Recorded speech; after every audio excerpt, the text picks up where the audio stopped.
Hello दोस्तों, आज हम वर्ग 3 एमपीटेट पर्यावरण में रेड डाटा बुक के बारे में पढ़ेंगे।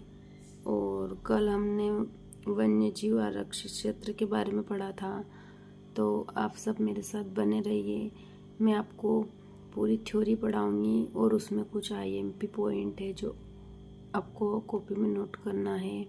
तो आगे बढ़ते हैं हम। उससे पहले आपको अगर मेरा पढ़ाना अच्छा लगे तो आप प्लीज़ लाइक करें, कमेंट करें और शेयर करें। चलो आगे बढ़ते हैं। रेड डाटा पुस्तक के बारे में पढ़ेंगे। तो रेड डाटा पुस्तक वर्ष 1963 में IUCN प्राकृतिक संरक्षण के लिए अंतर्राष्ट्रीय संघ द्वारा वैश्विक प्रजाति कार्यक्रम तथा प्रजाति उत्तरजीविता आयोग के सहयोग में लाल सूची जारी की गई। तो लाल सूची जारी कब की गई? 1963 में IUCN के द्वारा IUCN संकटग्रस्त प्रजातियों एवं उनके संरक्षण के लिए रेड डाटा बुक प्रकाशित करता है। कौन करता है? IUCN संकटग्रस्त प्रजाति एवं उनके संरक्षण के लिए रेड डाटा पुस्तक प्रकाशित करता है। IUCN की लाल सूची में जीवों की उनकी स्थिति के अनुसार 9 श्रेणियों में रखा गया है। उनको 9 श्रेणियों में रखा गया है और ये श्रेणियां निम्नलिखित है। तो कौन कौन सी है? नंबर 1, विलुप्त हो गए उनकी। उसके बाद वन से विलुप्त हो गए उनकी। अति संकट में है। तो अति संकट में कौन कौन है? एक तो ग्रेट इंडियन बर्ड्स, नामदफा गिलहरी, हॉक्सीबिल, घड़ियाल और संकटग्रस्त व लुप्त श्रेणी। तो गंगा डाल्फिन, थामिन हिरण, एशियाई शेर, लाल पांडा, बाघ। और संवेदनशील में कौन है? तेंदुआ, हिम, गोर, आलिव, रिडले, कछुआ, एक सींग वाला गेंडा, ये संवेदनशील है। उसके बाद संकट में कौन है? तो लक्कड़बग्गा, हिमालयन ताहर, गोरल सेट केट। और संकट मुक्त कौन है? तो इंडियन पोर्क्यूपाइन, चिंकारा, भौंकने वाला हिरन, नीलगाय। और इसके बाद 8वां देखेंगे, आंकड़े पर्याप्त नहीं हैं। और 9वां है, आंकड़े उपलब्ध नहीं। ये इनमें पर्याप्त नहीं है और इसमें उपलब्ध नहीं है। तो लाल सूची को कितने भागों में बांटा है? तो 9 भागों में बांटा है। इसके बाद रेड डाटा पुस्तक 1963 में IUCN द्वारा जारी की गई थी। आप इसको लिख लीजिए। उसके बाद होप स्पॉट के बारे में पढ़ेंगे। तो होप स्पॉट क्या होता है? तो समुद्र का वह क्षेत्र जहां महत्वपूर्ण समुद्री वनस्पति एवं जीवों हेतु विशेष सुरक्षा की आवश्यकता होती है, उसे बोलते हैं होप स्पॉट। होप स्पॉट किसे? समुद्री वनस्पति एवं जीवों हेतु विशेष सुरक्षा की आवश्यकता होती है, उसे बोलते हैं होप स्पॉट। इस अवधारणा का प्रतिपादन मिशन ब्लू के अंतर्गत प्रसिद्ध अमेरिकी समुद्री वैज्ञानिक डॉक्टर सल्विया अर्ल द्वारा 2009 में किया गया था। तो सीधी सी भाषा में बोलेंगे कि होप स्पॉट की अवधारणा का प्रतिपादन मिशन ब्लू के अंतर्गत डॉक्टर साल्विया अर्ल सन 2009 में किया गया था। और वर्तमान में विश्व में 156 हॉट स्पॉट है। तो वर्तमान में विश्व में कितने होप स्पॉट है? तो 156। मिशन ब्लू के अंतर्गत भारत के 2 क्षेत्रों अंडमान और आइलैंड तथा लक्षद्वीप आइलैंड में होप स्पॉट के रूप में नामित किया गया है। तो सीधी सी बात यह है कि होप स्पॉट किसे कहते हैं? तो समुद्री वनस्पति व जीवों हेतु होप स्पॉट उनकी सुरक्षा के लिए होप स्पॉट उनको कहते हैं। उनकी सुरक्षा की आवश्यकता होती है, उसे होप स्पॉट कहते हैं। और इसकी अवधारणा मिशन ब्लू के अंतर्गत डॉक्टर साल्विया अर्ल द्वारा वर्ष 2009 में किया गया था। वर्तमान में विश्व में कुल 156 होप स्पॉट है। तो ये नोट करो, मिशन ब्लू के अंतर्गत भारत में 2 क्षेत्र अंडमान आइलैंड तथा लक्षद्वीप आइलैंड को होप स्पॉट के नाम से नामित किया गया। तो यहाँ तक आपको समझ में आया होगा। जो मैंने अंडरलाइन करी वो आप अपनी कॉपी में नोट कर लीजिएगा। उसके बाद आगे बढ़ते हैं। तो जैव विविधता संधियाँ इसके बारे में पढ़ेंगे। तो जैव विविधता अभिसमय सचिवालय है मॉन्ट्रियल कनाडा। जैव विविधता का सचिवालय कहाँ है? मॉन्ट्रियल कनाडा में है। जैव विविधता का संरक्षण, तो जैविक विविधताओं इसके उद्देश्य क्या है? कनाडा मॉन्ट्रियल के कि जैव विविधता का संरक्षण करना, जैव विविधता के घटकों का सतत उपयोग, आनुवंशिक संसाधनों के प्रयोग से प्राप्त लाभों में निष्पक्ष तथा एक समान भागीदारी। तो यह जैव विविधता से संबंधित एक अंतर्राष्ट्रीय संधि है। इस पर वर्ष 1992 में पृथ्वी सम्मेलन के दौरान सहमति बनी। अंतर्राष्ट्रीय संधि किसके बारे में? जैव विविधता के बारे में। और इस पे पृथ्वी सम्मेलन के दौरान क्या सहमति बनी? 1992 में।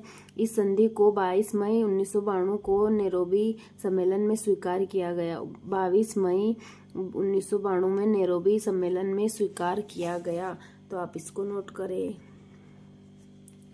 इसलिए 22 मई को अंतर्राष्ट्रीय जैव विविधता दिवस मनाया जाता है। 22 मई को क्या मनाया जाता है? जैव विविधता दिवस। ये नोट कीजिए आप। जैव विविधता दिवस कब मनाया जाता है? 22 मई को। यह संधि 29 दिसंबर 1993 में प्रभावी हो गई थी। यह संधि कौन सी? जैव विविधता से संबंधित एक अंतर्राष्ट्रीय संधि हुई थी जो 29 दिसंबर 1993 को प्रभावी हो गई थी। वर्तमान में 196 देश इसके सदस्य है। किसके? जैव विविधता से संबंधित अंतर्राष्ट्रीय संधि। इसमें 196 देश इसके सदस्य है। वर्ष 1994 में भारत इसका सदस्य बना। वर्ष 1994 में भारत इसका सदस्य बना।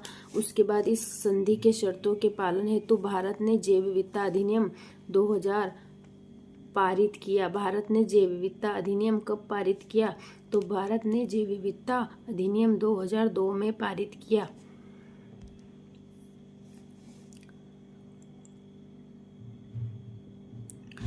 और इसके अंतर्गत 1 अक्टूबर 2003 को चेन्नई में एक राष्ट्रीय जैव विविधता प्राधिकरण की स्थापना की।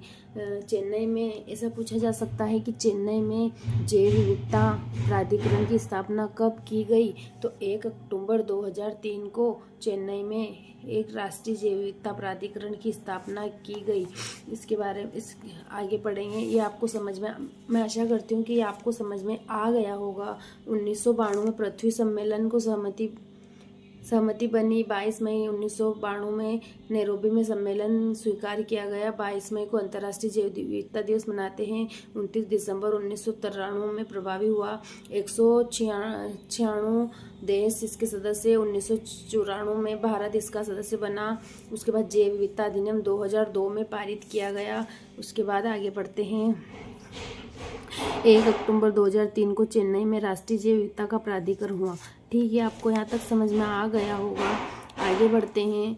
तो Cartagena protocol Paris COP Cartagena protocol Paris COP6 यह जैव सुरक्षा समझौता है जिसे वर्ष 2000 में पेरिस में जैव विविधता सभा में अंगीकृत किया। तो ये कब अंगीकृत किया? 2000 में। कहाँ पे किया? पेरिस में जैव विविधता सभा हमने अंगीकृत किया। 22 मई 2000 को कोलंबिया के 22 मई 2000 को कोलंबिया के कार्टाजेना ने इस समझौते पर हस्ताक्षर किया। तो ऐसा पूछा जा सकता है कि कार्टाजेना ने कब इस पर हस्ताक्षर किया? तो 15 मई 2000 को ये इस कोलंबिया ने कार्टाजेना में इस समझौते पर हस्ताक्षर किया। भारत ने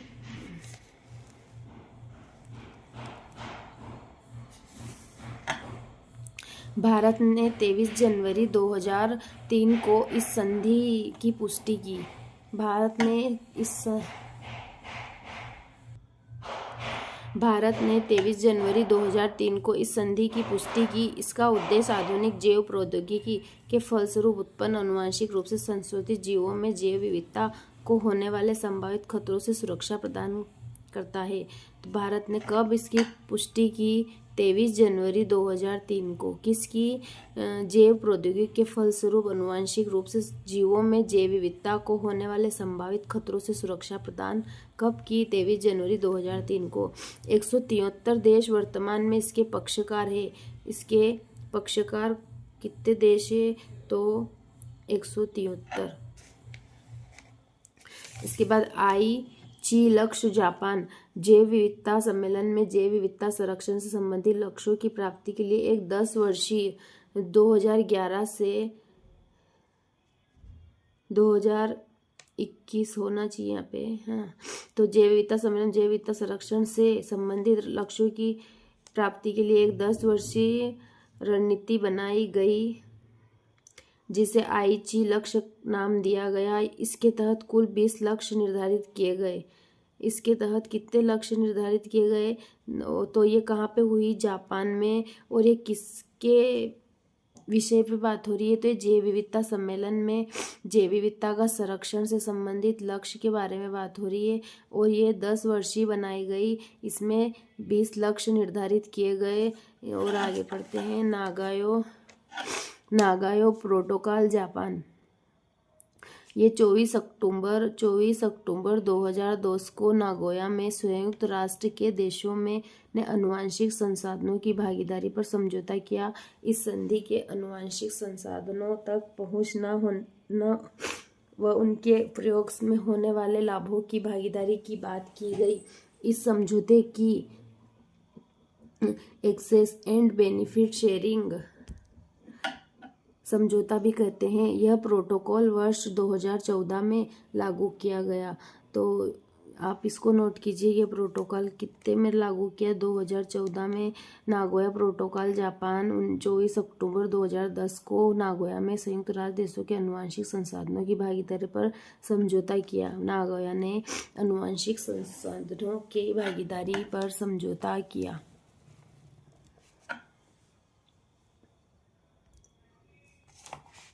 इसके बाद पर्यावरण संबंधी ग्रीन शब्दावली पढ़ेंगे, जो बहुत ही आईएमपी है। तो आप प्लीज़ ध्यान से देखना और मेरे साथ बने रहना। आपको ऐसा लग रहा होगा कि मैं आपको बुक से पढ़ा रही हूँ, लेकिन अभी मेरे पास और कई सुविधा नहीं है, इसलिए मैं आपको इसी से पढ़ाऊँगी। प्लीज़ कमेंट करना, लाइक करना, सब्सक्राइब करना और मेरे साथ बने रहना। मैं आपको बहुत ही डीप से और अच्छे से पढ़ाऊँगी। अगर आपको और भी कुछ लगे कि हाँ आप मेरे को ये करना चाहिए, तो आप प्लीज़ मुझे कुछ और भी सजेशन दे सकते हो और आपको कैसा लग रहा है ये भी बता सकते हो। अगर आप पर्यावरण वर्ग 3 में पर्यावरण पढ़ना है तो आप प्लीज़ मेरे साथ बने रहे। मैं आपको पूरी बुक का अध्ययन कराऊंगी और उसमें से कुछ मेन टॉपिक उठा के मैं आपको सीधे आपकी कॉपी में नोट करवाऊंगी। तो प्लीज़ आप मेरे साथ बने रहे। अगर आप ऐसे ही आप खुद से पढ़ोगे इसको तो आपको उतना मज़ा नहीं आएगा जितना मैं आपको पढ़ाऊंगी और उसमें से कुछ हट के आपको बताऊंगी। तो आप प्लीज़ देखें और इसको समझें। तो चलो अपन बहुत ही आईएमपी पढ़ रहे हैं अभी, प्लीज़ थोड़ा सा ध्यान से देखना। पर्यावरण संबंधी ग्रीन शब्दावली। ग्रीन रेवोल्यूशन मतलब हरित क्रांति प्रारंभ वर्ष 1966 से 67 में खाद्यान्न उत्पादन से संबंधित। तो ग्रीन रेवोल्यूशन हरित क्रांति का प्रारंभ कब हुआ था? तो ये 1966 से 67 में खाद्यान्न उत्पादन से संबंधित है। इसके बाद ग्रीन मिल्क, तो केंद्रीय खाद्य तकनीकी अनुसंधान संस्थान द्वारा मैसूर कर्नाटक में 18 दिसंबर 2019 को ग्रीन मिल्क का विकास हुआ।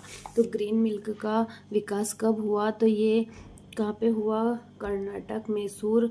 18 दिसंबर 2019 को ग्रीन मिल्क का विकास हुआ।